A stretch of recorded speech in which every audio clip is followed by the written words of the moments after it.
Ada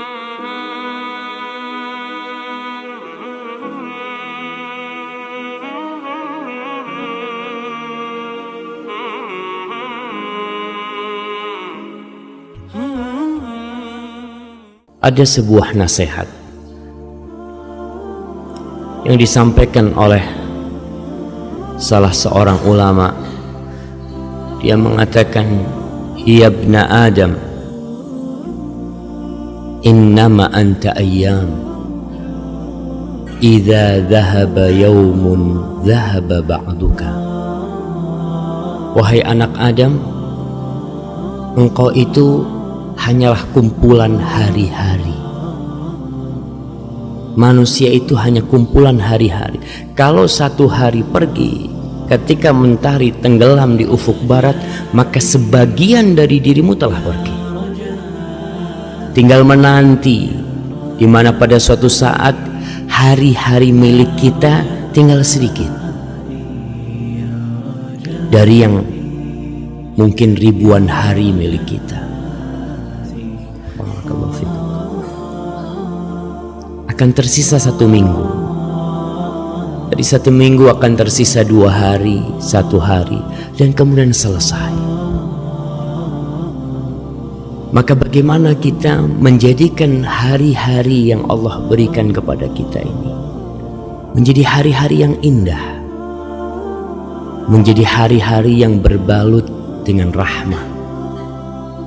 Karena tidak sedikit dari manusia yang modalnya tinggal sedikit, tapi dia tidak sadar. Pernah seorang alim ulama mendapatkan berita bahwa sohibnya itu sekarang sudah menjadi orang yang kaya raya, yang memiliki harta bertumpuk-tumpuk, sibuk mencari dunianya. Sama alim ulama ini bertanya kepada orang yang menyampaikan informasi tentang temannya, hal jama'a lidzalika ayyaman yunfiq fiha? Apakah temanku itu yang mengumpulkan harta banyak juga mengumpulkan waktu, juga ikut mengumpulkan hari-hari untuk dia membelanjakan harta yang dia kumpulkan? Kata temannya, ya nggak mungkin lah, nggak mungkin manusia bisa menambah 1 hari dari hidupnya, nggak bisa. Kata alim ulama ini, idzan ma jama'a syai'an, kalau gitu dia tidak mengumpulkan apapun. Kalau kita mengumpulkan harta tapi tidak mengumpulkan hari, terus buat apa tuh harta? Kapan kau akan infakkan tuh harta? Dan terbukti tidak sedikit orang-orang yang mengumpulkan harta, waktunya habis. Modal utama dia waktu habis, sehingga belum sempat dia menikmatin semua hartanya. Rasulullah Sallallahu Alaihi Wasallam, beliau mengajarkan kepada kita bagaimana hari-hari kita ini menjadi hari-hari yang indah. Di dalam hadis yang diriwayatkan oleh Ummu Salamah, hadis Ibnu Majah dan disahihkan oleh Syekh Albani, kata Ummu Salamah, kana Rasulullah sallallahu alaihi wasallam idza asbaha as-subhu yaqul, Nabi alaihi salatu wassalam kalau masuk waktu pagi hari, ini awal hari, beliau berkata, Allahumma inni as'aluka ilman nafi'an wa rizqan thayyiban wa amalan mutaqabbalan. Tiap hari memulai harinya dengan sebuah doa, ya Allah, aku memohon kepadamu. Subhanallah, tauhid seorang hamba tidak meminta kecuali kepada Sang Pencipta, tidak memohon kecuali kepada Allah Jalla Jalaluhu. As'aluk.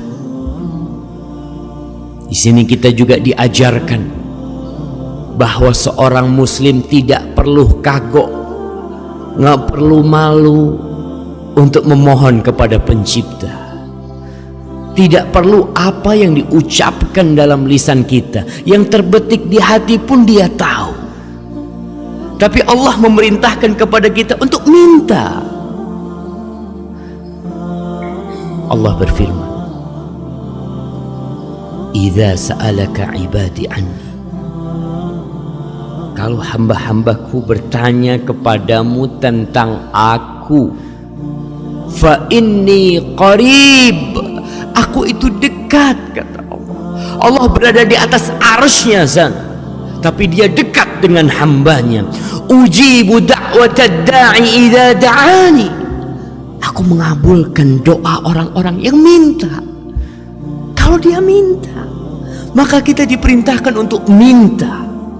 Walaupun Allah tahu dengan hajat kita, Allah tahu dengan keperluan kita, minta sama Allah. Di ayat lain Allah mengatakan, ud'uni astajib lakum, kau minta sama aku kabulkan apa yang kau minta. Maka Nabi mengajarkan kepada kita untuk meminta, untuk memulai harinya dengan permohonan. Permohonan apa? Kita ini punya modal satu hari ini. Kita nggak tahu sampai jam berapa hidup kita. Di detik keberapa waktu kita akan habis kita nggak tahu. Tapi yang pertama dipinta oleh Rasulullah SAW, ilman nafi'an, ilmu yang bermanfaat. Tidak semua ilmu. Banyak ilmu diajarkan di muka bumi ini. Banyak ilmu dicari oleh manusia, diburu oleh insan sampai ke ujung dunia mencari ilmu. Tapi sebagian ternyata ilmunya tidak membawa manfaat buat dia, buat keluarganya, sehingga ilmu itu mengantarkan ke dalam api neraka. Ilmu apa sih yang bermanfaat?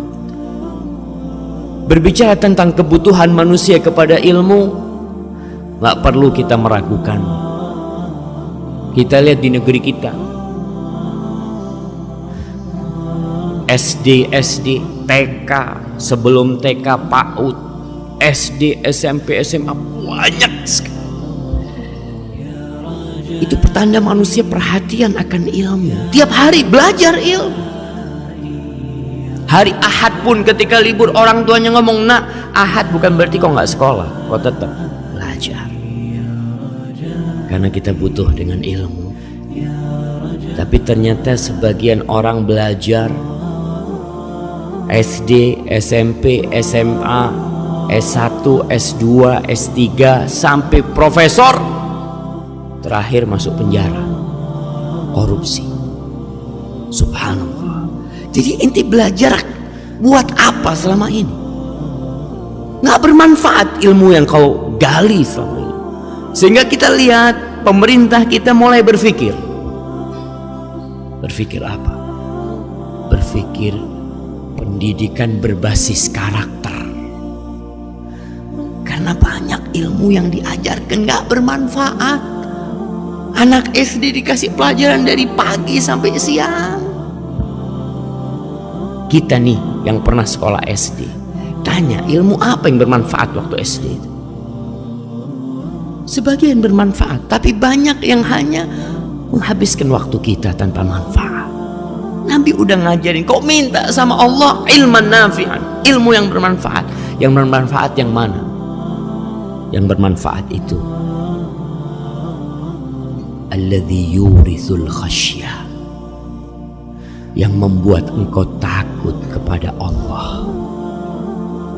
Ilmu yang bermanfaat yang membuat engkau berbakti kepada orang tuamu, membuat engkau empati kepada tetanggamu, membuat engkau berakhlak mulia, berkarakter yang baik, membuat engkau menghormati yang lebih tua, menyayangi yang lebih kecil, membuat engkau tahu mana yang halal dan mana yang haram, membuat engkau tahu mana kira-kira amalan yang diterima sama Allah dan mana amalan yang ditolak sama Allah.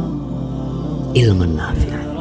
Nabi alaihi salatu wassalam memulai permohonannya dengan ilmu sebelum yang kedua, sebelum yang ketiga.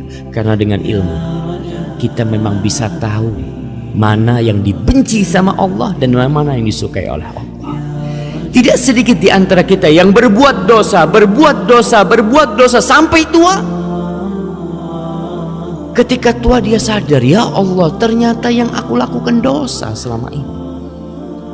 Ya iyalah, kok nggak tahu? Nggak tahu. Kenapa nggak tahu? Ya, selama ini kita ini Islamnya keturunan. Orang tua kita Islam, kita Islam. Kita jarang belajar ilmu agama. Bahkan ilmu agama itu di SD hanya sampingan, tidak diujikan di ujian nasional. Enggak. Kok nggak belajar pun, yang penting ujian nasional lulus. Sehingga muncul manusia tidak berkarakter, tidak beragama. Ya karena itu ilmu agama kurang diperhatikan. Padahal itu ilmu yang bermanfaat, sampai mati dapat manfaat. Nabi diperintahkan oleh Allah untuk meminta tambahan, bukan harta, bukan rumah, bukan kendaraan. Satu, wa qul rabbi zidni ilman.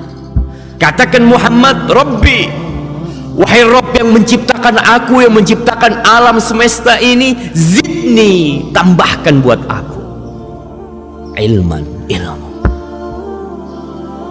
Di ayat lain Allah berfirman, innama yakhshallaha min ibadihi al-ulama. Sesungguhnya yang takut kepada Allah dari hamba-hambanya cuma ulama, cuma orang yang ngerti sama Allah, yang tahu sama hukum-hukum Allah, cuma itu. Ustaz, berarti ilmu-ilmu yang lain gimana Ustaz? Kedokteran, kimia, apa? Ilmu itu bermanfaat kalau dibalut dengan ilmu kepada Allah. Tetap dasarnya itu ilmu tentang Allah. Karena tidak sedikit orang yang menjadi profesor di kedokteran, apa dia bisa sholatnya benar?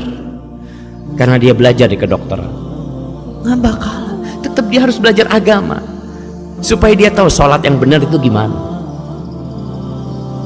Kemudian setelah itu beliau memohon rizqan thayyiban, rezeki, tidak sembarang rezeki. Bukan rezeki yang banyak, bukan rezeki yang luas, bukan mobil yang mewah, bukan rumah yang tingkat, bukan tanah yang berhektar-hektar, tapi yang diminta rizqan thayyiban, rezeki yang thayyib. Apa tuh rezeki yang thayyib? Rezeki yang thayyib adalah rezeki yang bermanfaat, halal, bermanfaat buat kita. Rezeki buat kita tuh bukan yang kita tumpuk di lemari kita, bukan, belum tentu rezeki kita. Tidak sedikit orang yang ditumpukan lemari besinya, anggaplah ada 1 miliar, mati. Setelah pagi hari dia kumpulin duitnya, dia lihat, Masya Allah 1 miliar sudah, dia kunci. Jam 9 pagi masuk rumah sakit, diperiksa sama dokter, mood, udah mati. Duit itu rezeki dia? Bukan. Punya anaknya bisa jadi, atau punya ke orang lain bisa jadi. Maka yang diminta oleh seorang hamba rizqan thayyiban, rezeki yang thayyib, yang bermanfaat buat tubuh kita. Tentunya yang halal pada awalnya, bermanfaat buat anak kita, bermanfaat buat keluarga kita. Bukan yang banyak, tapi yang thayyib. Tentunya dengan ilmu tadi kita bisa memilah-milah mana yang thayyib dan mana yang tidak thayyib. Kita hidup di masa yang manusia tidak lagi perhatian, amin halalin iktasab, apakah dari yang halal dia dapatkan, amin haramin, jangan lagi mikir, yang penting dapat fulus. Sampai muncul pernyataan-pernyataan, Ustaz, yang haram aja susah, apalagi yang halal. Dari dulu yang haram itu susah. dari dulu. Karena manusia secara fitrah ketika berbuat haram, melakukan atau mengambil rizki yang haram, nggak nyaman di hati dia. Dia sampai hari ini susah. Yang halal banyak. Tinggal kita mau nggak belajar terus berusaha. Yang ketiga yang dipinta sebagai modal dan bekal perjalanan hari kita ini, wa amalan mutaqabbala, amalan yang diterima. Sekali lagi, Nabi itu mengajarkan kepada kita kualitas, bukan kuantitas. Ilmu bukan ilmu yang banyak, rezeki bukan rezeki yang banyak, itu kuantitas semuanya. Kemudian amalan bukan amalan yang banyak, tapi amalan yang diterima.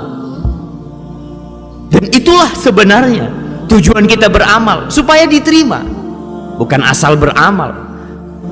Muncul orang-orang yang mengatakan, sudahlah nggak usah bicara tentang sholat yang benar, sholatnya Nabi atau sholatnya siapa, yang penting sholat.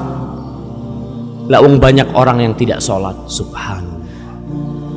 Bukan yang penting sholat, yang penting bagaimana sholat diterima sama Allah. Karena Allah berfirman, fawailun lil musallin, celaka ada orang-orang yang ruku sujud tahunan masuk neraka sholat. Jadi hati-hati kita, jangan cuma asal sholat. Amalan mutaqabbalah tuh yang diminta sama Rasul, sholat yang diterima tuh yang kita inginkan. Siapa orang-orang yang sholat tapi masuk neraka? Kalau yang nggak sholat jangan dipikirin, ini yang sholat masuk neraka. Alladzina hum an salatihim sahun, mereka adalah orang-orang yang sholat lalai sama sholat. Alladzina hum yura'un, mereka sholat tapi riya. Sholat gak bakal diterima sholatmu kalau kau tidak mengharapkan ridha Allah Jalla Jalla. Di dalam hadis yang diriwayatkan oleh Imam Tabrani, dan hadis ini hasan, Nabi alaihissalatu wassalam bersabda, innar rajula la yusalli salata 60 sana. Ada orang, kata Nabi, yang sholat selama 60 tahun. Bisa dibayangin, kalau dia baru mulai sholat umur 10 tahun, berarti umurnya 70 tahun.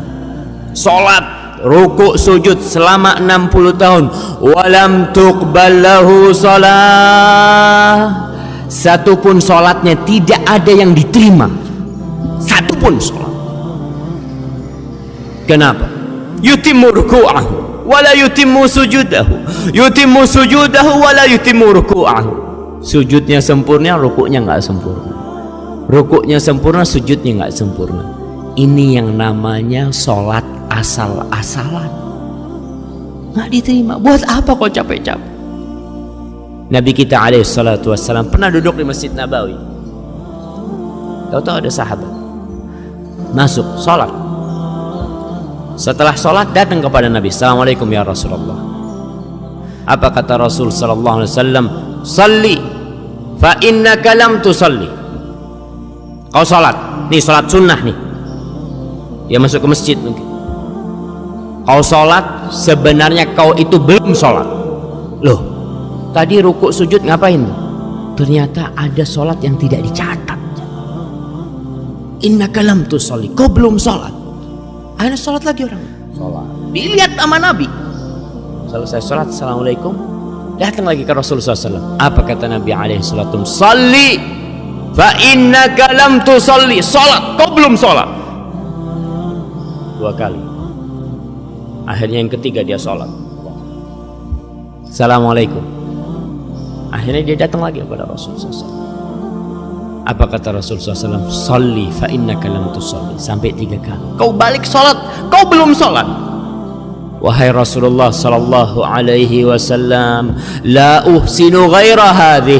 Aku nggak bisa lagi sholat lebih baik dari yang tadi kau lihat. Sholatku paling baik sudah itu. Fa'allimni, maka ajarin aku gimana sholat yang benar. Modalnya tetap ilman nafi'an. Orang kepingin sholatnya benar, kepingin ibadahnya benar, ilman nafi'an, ilmu yang bermanfaat, sehingga dia bisa tahu sholatku ini gimana yang benar. Karena ada orang hidup bersama Nabi tapi sholatnya tidak benar. Apalagi kita yang jauh jaraknya dari Rasul Sallallahu Alaihi Wasallam. Kalau kita nggak belajar, nggak ngaji tentang sholat, tentang puasa, tentang tauhid kita, sekali lagi, kebanyakan umat Islam di Indonesia itu Islamnya keturunan, sholatnya keturunan, puasanya keturunan. Bapaknya sholli, anaknya sholli. Bapaknya maling, anaknya maling. Yaudah. Maka amalan mutaqabbala kita pinta kepada Allah. Dan pada akhirnya Allah Jalla Jalaluhu menciptakan kematian dan kehidupan ini. Alladzi khalaqal mauta wal hayata liyabluwakum ayyukum ahsanu amala. Untuk menguji siapa di antara kalian yang paling baik amalannya, bukan yang paling banyak. Tidak. Maka sekali lagi belajar. Kalau kita nggak mau belajar, bahkan menganggap ilmu agama sebagai sampingan, sebulan sekali datang ke pengajian, sisanya untuk dunia, untuk akhiratmu ya kalau ada waktu. Saat ana masyghul, banyak kerjaan, banyak syugulan, ya gimana? Kerjaan tinggalkan. Ketika kita datang ke majelis ilmu, ingat kita datang menuju jalan-jalan surga. Oke, kita pulang dari sini nggak dapat fulus, mungkin kita tutup toko kita sehingga orang berpikir rugi anak ustaz. Nggak rugi, nggak bakalan rugi tatkala kau keluar menutup tempat kerjamu menuju Allah Jalla Jalaluhu. Allah berjanji semua langkahmu akan diangkat menjadi satu derajat buat engkau, dihapuskan dosamu, kasih pahala. Hadza wallahu a'lam bissawab. Itu yang bisa kita kaji pada kesempatan kali ini. Jangan berlalu pagi hari kecuali kita mengatakan Allahumma inni as'aluka ilman nafi'an wa rizqan tayyiban wa amalan mutaqabbala. Wa sallallahu ala nabiyyina Muhammadin wa ala alihi wa sahbihi wa sallam. Wassalamu alaikum warahmatullahi wabarakatuh.